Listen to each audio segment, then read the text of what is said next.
আসসালামু আলাইকুম। ইনফো টেলিভিশনের সবাইকে স্বাগতম। খবর পড়ছি আমি সনি আক্তার। দেশের কল্যাণ, নিরাপত্তা, মুক্তি ও শান্তি কামনায় মোনাজাতের মধ্য দিয়ে আজ শেষ হয়েছে শুরায়ে নিজামের 5 দিন ব্যাপী টঙ্গী জোর ইজতেমা। মোনাজাতে অংশ নিতে গাজীপুর ও আশেপাশের এলাকা থেকে বিপুল সংখ্যক মুসল্লি বিশ্ব ইজতেমা ময়দানে সমবেত হন। আল্লাহ রাব্বুল আলামিনের দরবারে অপার করুণা ও অশেষ রহমত কামনা করেছেন দেশ বিদেশের ধর্মপ্রাণ মুসল্লিরা। টঙ্গী বিশ্ব ইজতেমার ময়দান থেকে বিস্তারিত জানাচ্ছে স্টাফ রিপোর্টার শাহজালাল দেওয়ান। টঙ্গীর তুরাগ তীরে আজ মোনাজাতের মধ্য দিয়ে শেষ হয়েছে তাবলিগ জামাত বাংলাদেশ শুরায়ে নেজাম মাওলানা জুবায়েরপন্থীদের 5 দিন ব্যাপী এবছরের জোর ইজতেমা।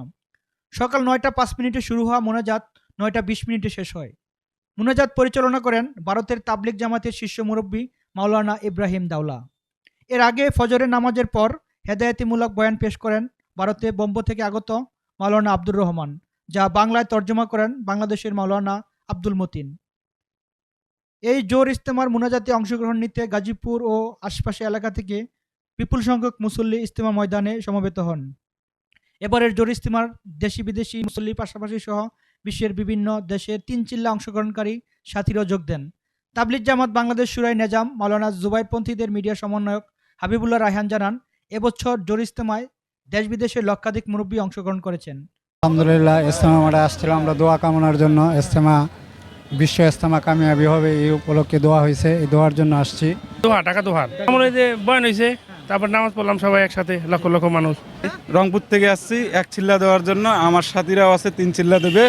তা মাদারীপুর পড়ছে, তা আমাদের জন্য দোয়া করবেন ইনশাআল্লাহ যেন সফর করতে পারি।